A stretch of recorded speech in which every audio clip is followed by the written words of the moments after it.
Good morning. Thank you guys for joining and listening to the Secure Agent Mentor Long-Term Care Basics and the 101 of long-term care, and just going over the complete basics of long-term care. We've got a lot of new agents that are going to be that have been joining us that don't know a lot about long-term care, and also that are going to be using our Secure Fact Finder to jump in and dive in and ask questions, engage the emotion and the concern of their prospects using our Fact Finder. And so we want you to feel confident about long-term care in general. We want you to feel confident about filling out the Fact Finder and asking questions and conversing with a prospect.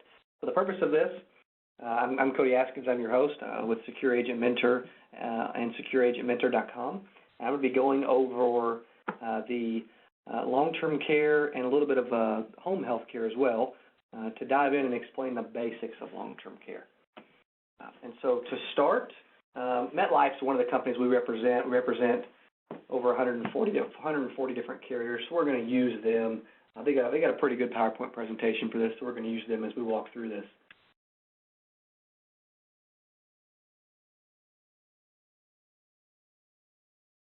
Okay, and so you should be able to answer the following questions. What is long-term care by the end of this? What is long-term care? Who may need long-term care services? What are long-term care services? What's the cost of it? And what is it? And why you need it? Long-term care is the type of care needed when a person is no longer able to care for themselves independently, or a person can no longer perform the ADLs, or if they're diagnosed with a chronic illness, or if they just need substantial supervision for a severe cognitive impairment, such as Alzheimer's or dementia. The activities of daily living are dressing, bathing, transferring, toileting, eating, and continence. And with long-term care, you have to be able to not perform. If you can't perform two or more, then you are eligible for long-term care or care, so to speak, on a long-term care basis.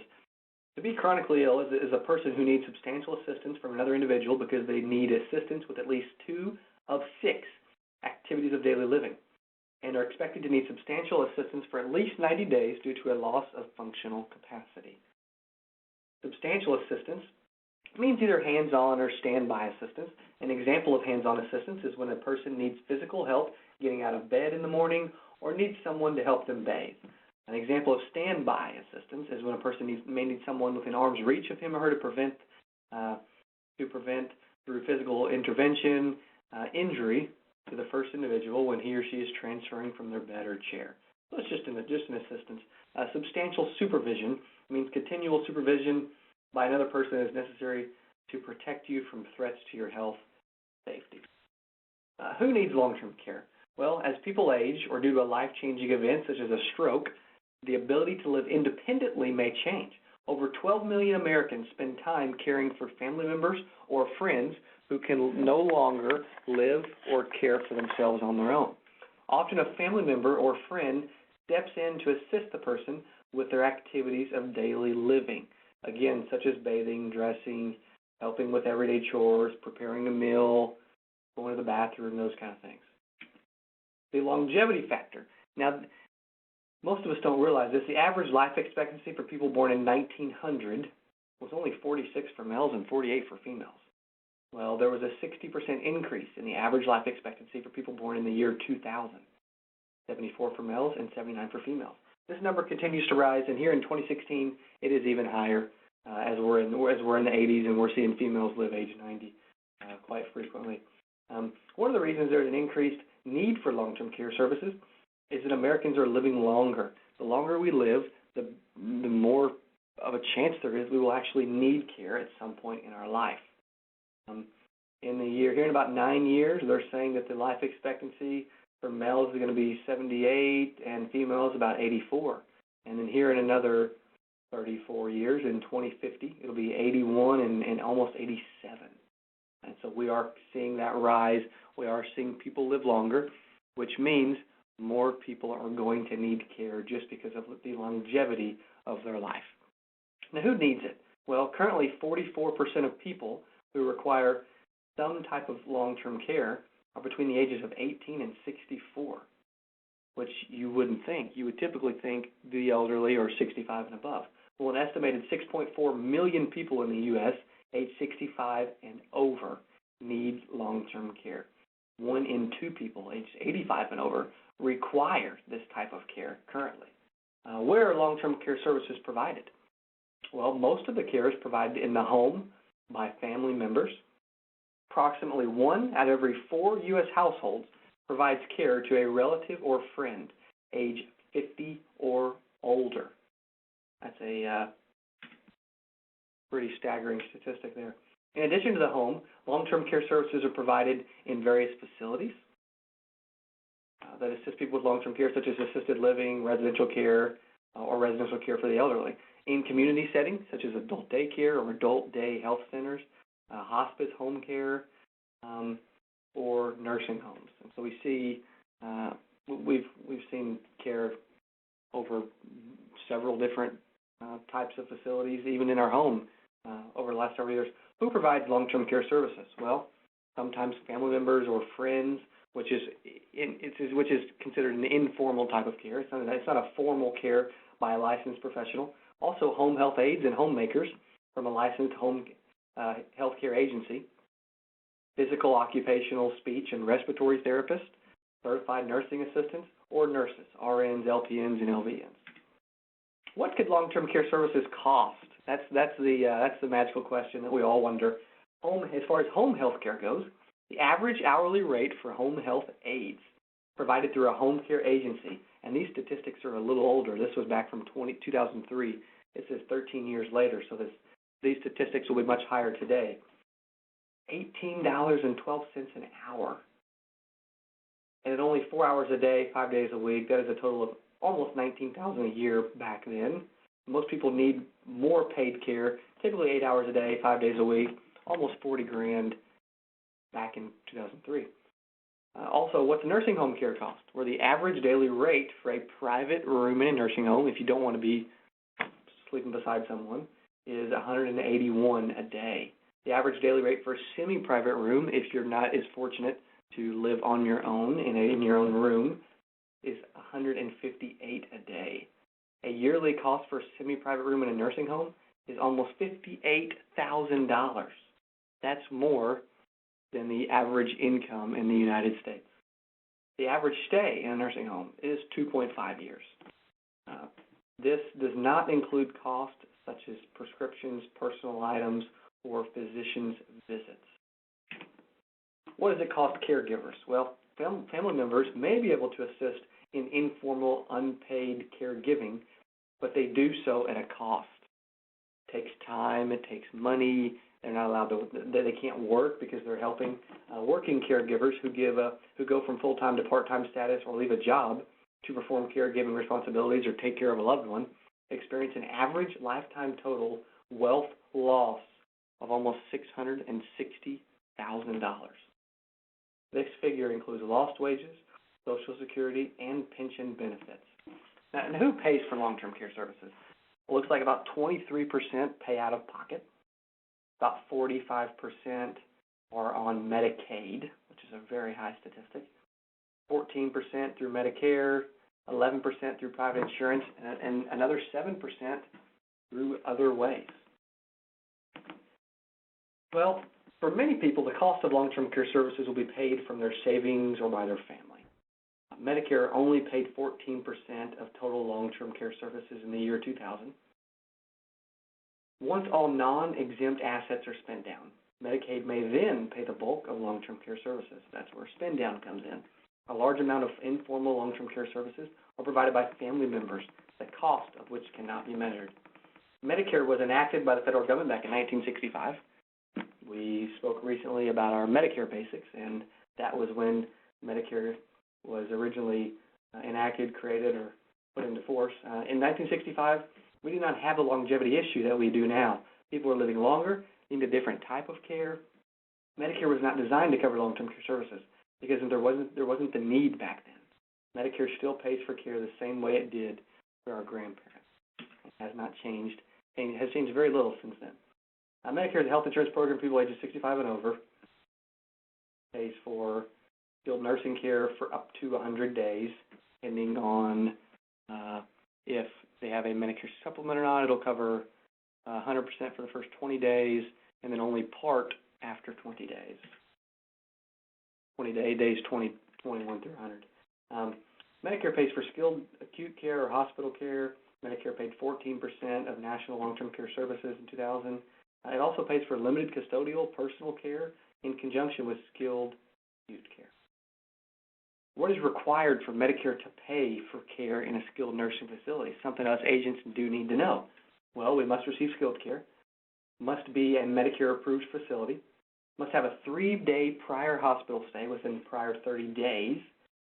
So there are several requirements for Medicare to actually pay for a skilled nursing facility stay. Pays 100% of cost for the first 20 days, as we just talked about. Must have a copay from days 21 through 100, $0 after day 100. And they're on their own, like the average, and we just mentioned a few minutes ago, the average stay in a care facility, 2.5 years. A lot longer than 100 days. What is required for Medicare to pay for long-term care in the home? Well, they must need doctor-approved skilled care, Medicare-certified home health care agency, and must be homebound.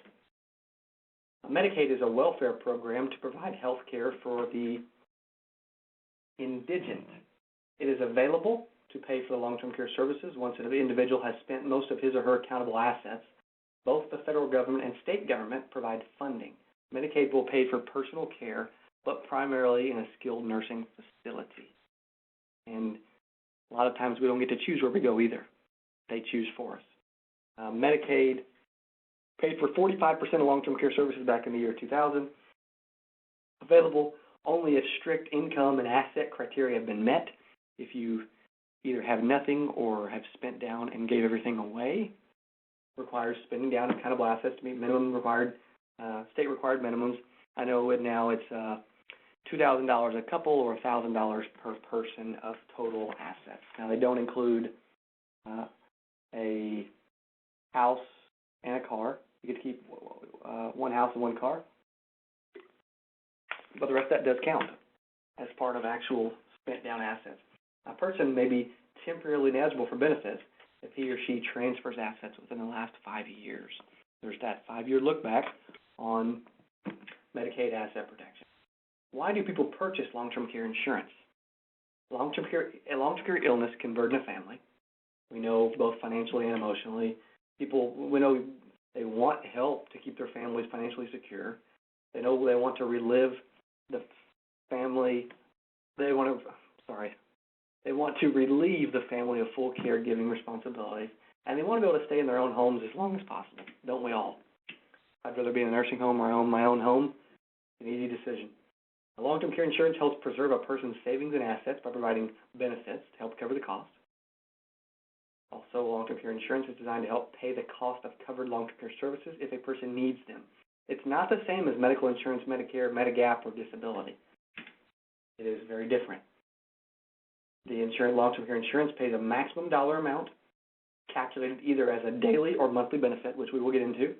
The daily benefit amount, the maximum dollar amount, a policy will pay for care received by the insured on any given day. It's the max that it will pay per day, so to speak.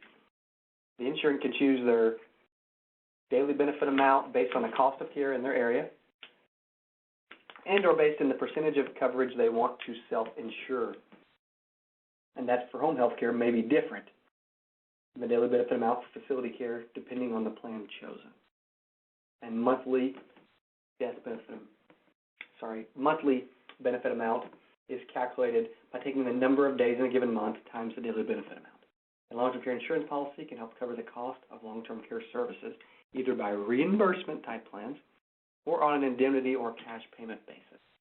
Reimbursement plans, policies may offer daily or monthly reimbursement plans where they're reimbursing the family.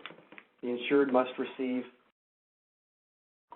qualified long-term care services and must submit receipts for the services that are received to qualify for those reimbursements.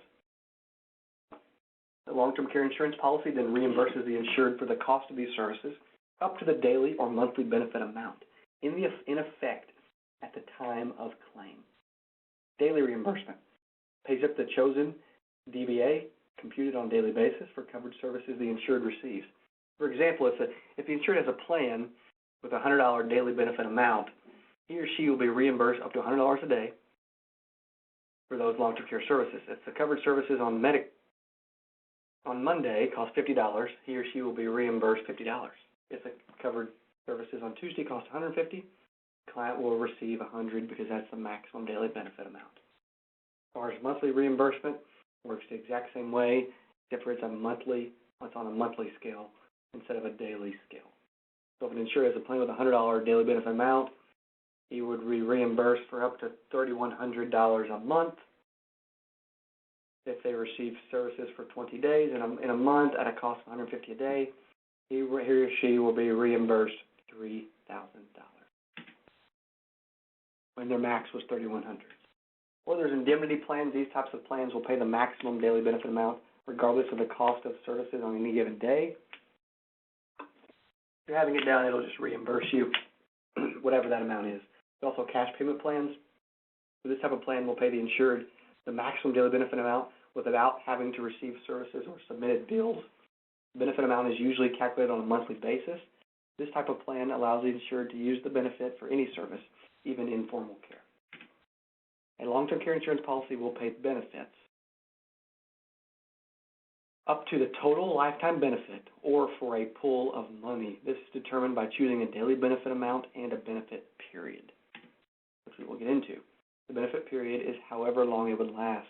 Say they wanted coverage for a 5-year period, that's 60 months. Say they want $100 a day, that's a pool of money of $182,500. That's the max the policy would pay under that lump sum or bucket of money. If the unlimited option is chosen, benefits will be paid for the life of the claim with no total dollar cap. Very few plans are like that anymore. The total lifetime benefit does not have to be used up within the time frame. A long-term care insurance policy will start paying benefits after the insured is eligible for the benefits after they've completed a required elimination period, which we will go over. The length of time before benefits are paid, kind of like a deductible with health insurance.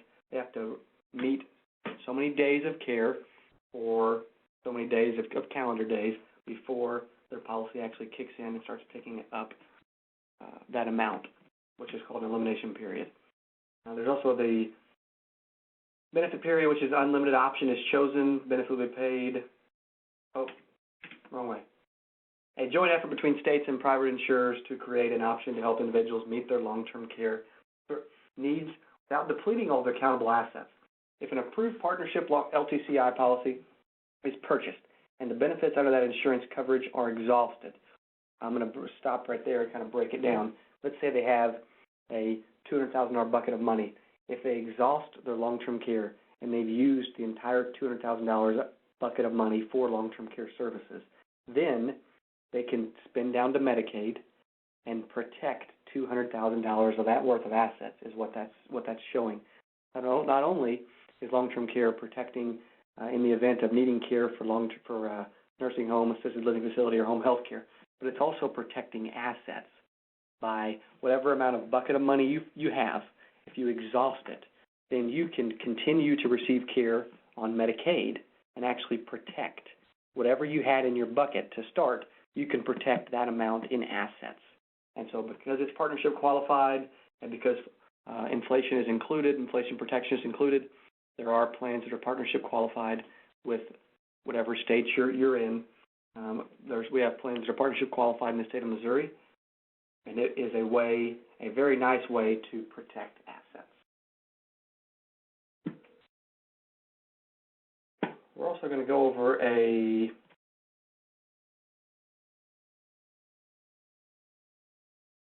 another long-term care presentation real quick. This was by Lincoln Financial Group, LFG. This does not mean that I sell MetLife's or Lincoln's long-term care, because I don't, but they have a good way of breaking down the basics of long-term care. As we mentioned a few minutes ago, I just like how this one looks. 70% of people turning age 65 will need some form of long-term care during their life. This is a few years old. I would venture to say that it's a little higher now. So over 70% will need care after the age of 65 at some point. Again, eating, bathing, dressing, toileting, transferring, incontinence. You lose your ability to independently perform at least 2 activities of daily living. then you're eligible for long-term care services. What does long-term care look like? Care at home, facility care, nursing home or assisted living facility, either way, or additional care and services that they may need. This is in California, which is a little higher than Missouri, but and this was as of 2014. The California average annual cost for a private room in a licensed nursing facility was over $120,000 in a year. Average monthly cost of a private one-bedroom unit in an assisted living facility, not a nursing facility, but assisted living facility, was over $4,500 a month. The California average hourly rate for a home health care aide, be at your home, over $23 an hour. Wow. The options for having care is either paid by Medicare very temporarily, paid through Medicaid because you either don't have any income, savings, or assets, or you spend them down or give them away. You can receive care through a family, and according to a survey, 30% of age 40 and older feel they are prepared to take on the job of caregiver for family or friends in the next 5 years.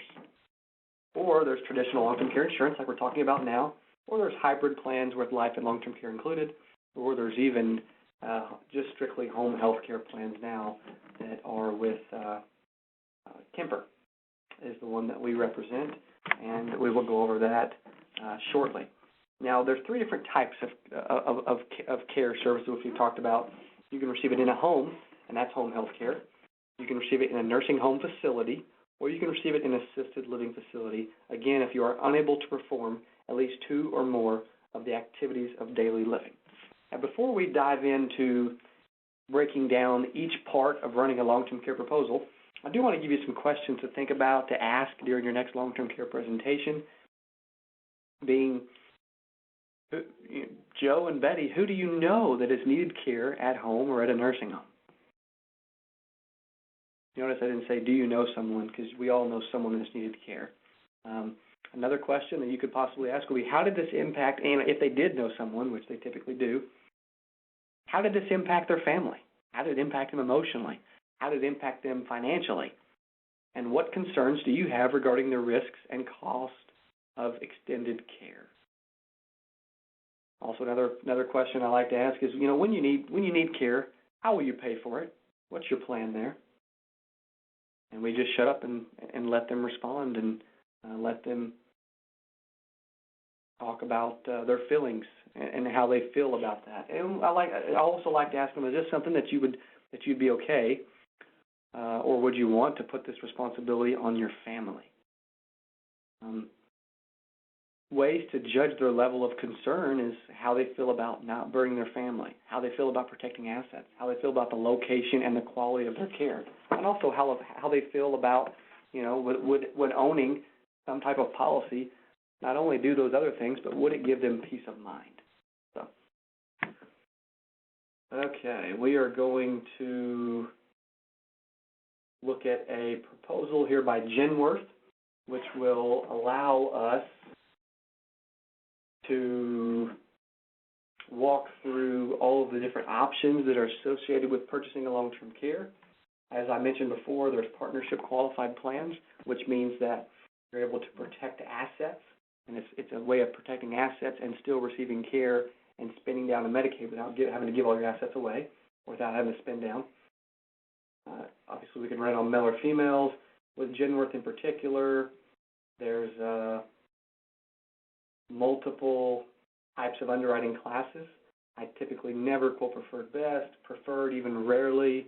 I love to quote typically select on average. Long-term care is one of the toughest insurance products, if not the toughest insurance product to actually health qualify for. Not only is it expensive, but it's very difficult to health qualify. There's also, again, daily or monthly. For some reason, I like to run monthly, generally 4, 5, 6,000.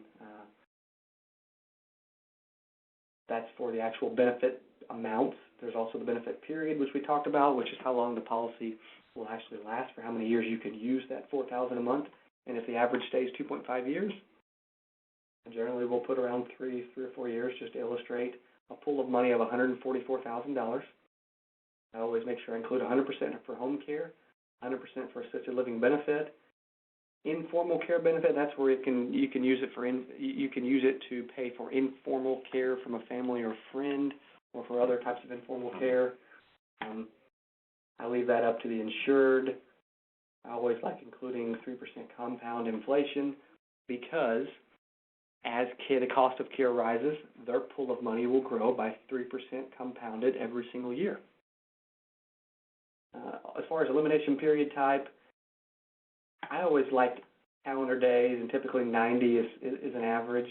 Now, that means that after 90 calendar days, they are eligible, after they've met that 90-day elimination of calendar days, they are eligible to start to receive benefits from their long-term care policy.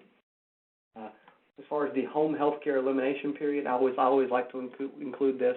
And what that means is that they can receive care at home from day one and not have to wait 90 days. It eliminates the elimination period for home health care, or it waives the elimination period for home health care. So they can receive home health care from day one. Premium waiver on claim, I like to include it because if they're receiving care, we don't want them to have to pay for their policy still. Return of premium to age 65 is built in on this one. Non-forfeiture benefit, where if they're not able to, if they either cancel or lose coverage, they will obviously get part of their money back. Then there is a spousal discount of if they are married or not, or if the spouse is actually applying as well, which will give them a discount, which is nice. There's also shared care, where they can use each other's buckets of money. They can't use it all. Typically, you have to leave 1 year of benefit left in the other bucket, but you can share your care. And if Betty runs out of her bucket, she can start to tap in and use some of Joe's bucket. It's an expensive add-on, but sometimes a lot of my clients and prospects really like it. Payment option is lifetime, and they can pay by several different methods. This option, where we're just running a guy, about $200 a month for this type of plan. It's a pretty average amount. 58 years old is a very good time to be looking, So now let's get into long-term care versus home health care. And when you think about long-term care versus home health care, we think, well, we really generally just think about receiving care in a nursing home, or the fact we want to receive care at home. Well, now there's long-term care policies and there's home health care policies, because long-term care policies, not only can they be very expensive or costly, but they're also very difficult to health qualify for. So if someone is in poor health, or if they can't afford long-term care, or if they just want to look at care at home, a small home health care policy like Kemper in particular is a very, very, very good alternative to look at, because they can receive home health care for up to a year at home, which is nice. In closing, I want to show this video about long-term care and how it pertains to the product that we sell, just to kind of give you a little thought for a second before we close. You've worked hard. You've got a great life to show for it, and you've set money for your retirement. But sometimes life happens. You get in an accident or develop an illness that makes it impossible for you to care for yourself for an extended period of time. And then what? Who would take care of you? And how would you pay for that care?